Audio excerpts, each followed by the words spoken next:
Chapter 131. The moment Kishi granted permission, the elder priest Beltrail departed, stirring a cold breeze.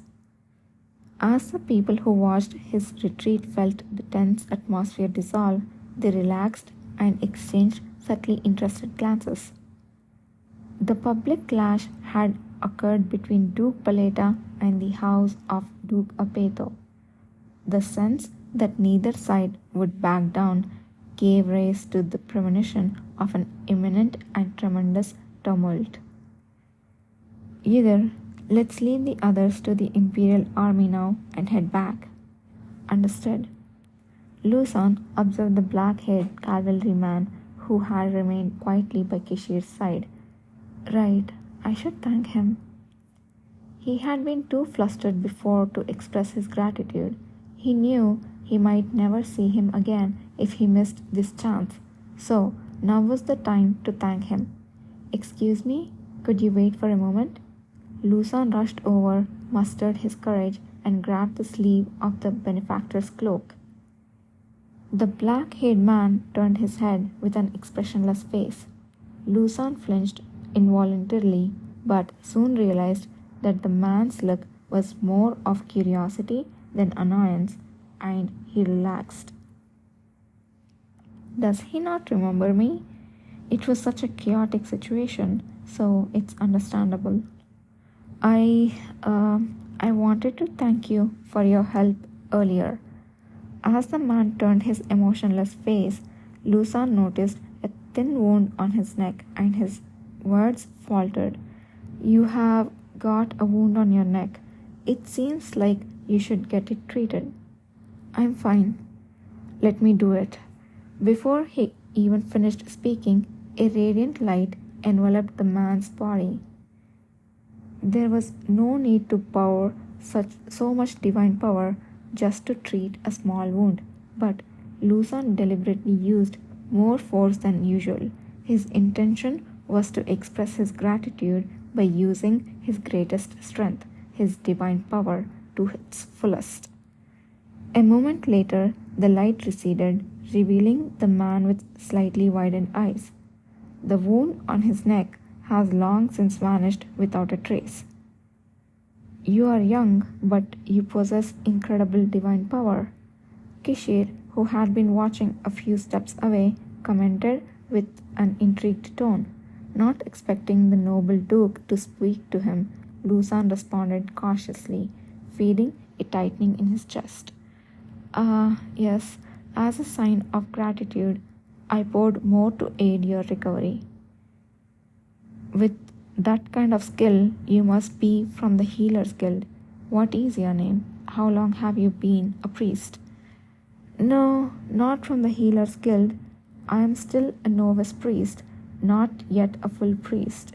My name is Luzon, and it's been about 4 years since I started walking the path of a priest. The Healers Guild was one of the internal groups of the Grand Temple. It was famous for being composed of priests renowned throughout the continent for their exceptional divine power.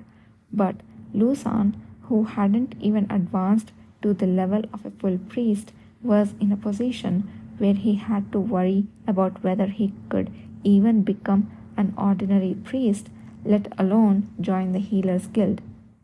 A novice priest? Yudhir furrowed his brow, candidly showing surprise in his eyes. Unbelievable, with such impressive skill. Thank you, but just because my divine power is strong doesn't mean I can become a full priest straight away. Haha. In truth, Luzon hailed from a humble shrine in the western countryside, having been recommended to the Grand Temple due to his remarkable divine power by an elderly priest who recognized his abilities. Upon reaching the Grand Temple, it was suggested that he would quickly move through a few months of priesthood training before being placed in the Healers Guild, given the level of his divine power. However, the problem lay with his character.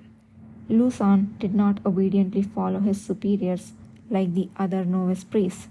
If he deemed something wrong, he would refuse to do it even at the risk of his own life, and his attitude quickly drew to ear of those above them. In the end, he fell from grace in the Grand Temple, where political maneuvering was often more important than divine power. I see. Even without hearing the full story, a twisted smile momentarily danced on the lips of Kashir, suggesting he had inferred the circumstances. There are too many blind leaders in this world who insist on ignoring what is truly in front of them. However, does that make the existing issue disappear? Was it Lusan, you said? You will soon be ready for your priest ordination, so keep your spirits up. Thank you. Lusan was touched and almost grinned foolishly as the noble descendant of the sun god's bloodline not only called his name but also gave him lavish praise. Thank you for the healing. The cavalry member with the black hair, who had been standing quietly, expressed his thanks formally. Lusan nodded with a small smile. Don't mention it. As a novice priest, I rarely use my divine power, so please seek my assistance any time if needed. However, in reality, Lusan assumed that he would likely never meet them again. He had always said the same thing to many people he had healed by chance, but no one had ever sought out an insignificant novice priest like him again. Life can indeed bring about such events. It's a relief that I am creating a good memory before getting kicked out of the Grand Temple. Days later, he was surprised and inexplicably ordained as a regular priest. If he had known that a request from a permanent priest would arrive from the cavalry, as they had been waiting for this moment, he would not have agreed.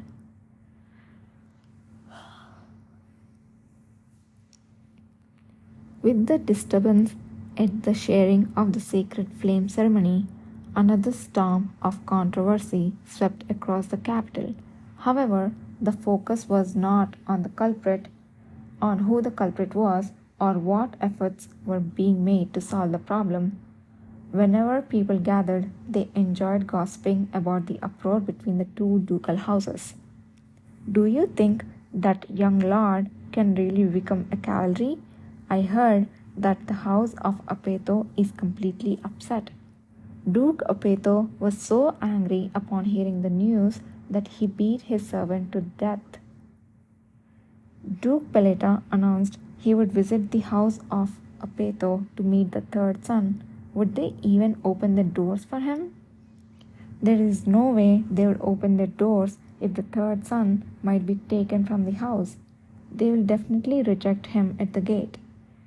While there were many rumors, all the reactions were not much different from what Kishir had anticipated. Duke Apeto officially denied that Rebelin was an awakener and claimed that an ordinary person like him couldn't join the cavalry.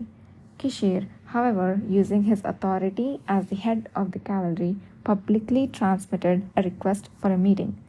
Rumors that Rebelin was being confined and abused were already rife in the capital. Kishir also added that he needed to confirm Rebelin's safety with his own eyes. The numerous foreign envoys present in the capital, along with the citizens, took great interest in this matter. The unfolding drama in the Aur Empire, known as the continent's loser and boasting the oldest history and culture, brought them a hidden pleasure. For a long time, they had been watching the situation with curiosity, wondering whether a power shift would finally occur with the ever unchanging empire. As the conflict between the two dukes, who refused to yield even an inch, became more intense, the emperor finally intervened. Emperor Kelusa, who had not once made an appearance outside of the imperial palace despite the festivities, conveyed his opinion to the two dukes via a letter. In summary, it was an order to stop disturbing the capital for unnecessary reasons during a time when all eyes were on them due to the festival, and to resolve the issue according to the law. Upon receiving the letter, the two dukes had dramatically different reactions. By law, it had to be determined whether Revlin was truly an awakener before deciding whether it was appropriate to accept him into the cavalry. The Apeto family had consistently claimed that third prince was definitely not an awakener, but they had not tried to provide any evidence to support this. It was because they knew they would be at a distant disadvantage if the matter were to be verified. Many nobles, including Duke Apeto, protested vehemently, arguing that the emperor was blatantly favoring his younger brother, Duke Paleta. However, public opinion sided with the emperor. His words to resolve the issue according to the law sounded much more than the Apeto family's attempts to sweep the matter under the rug, so this result was only natural. After protesting and getting nowhere, the Apeto family, unable to withstand the unfavorable public opinion, took a step back. They eventually allowed Kishir to visit the Apeto family's main residence to meet Revlin. Revlin, I just can't understand why you are doing this. Even now, you can say that you are not an awakener and that all of this was simply a misunderstanding on Duke Paleta's part. It's a simple matter, said Second Prince Lenore as he faced Revlin, who was confined to his room. Since Revlin's return from the sharing of the sacred flame ceremony, the brothers had repeated this conversation numerous times. However, the conclusion was always the same. Lenore, in his anger, would leave the conversation unfinished. But today, things could not end that way. After all, the disgraceful event of their father, Duke Apeto, accepting Duke Paleta's demands had occurred. Lenore recalled the brief conversation he had heard with his father just before coming here. I just can't understand what's gotten into that boy. They say an enemy within is more dangerous than one outside, but I never dreamed I would see my own son siding with the enemy in my lifetime. Are you telling me, Lenore, that as his elder brother, you had absolutely no inkling about what was happening? Duke Apeto, imagining the cavalry and Kishir stepping into the prestigious Apeto family's main residence, trembled in rage. With Revlin confined in his room, all his anger was directed towards his second son, Lenore. I apologize.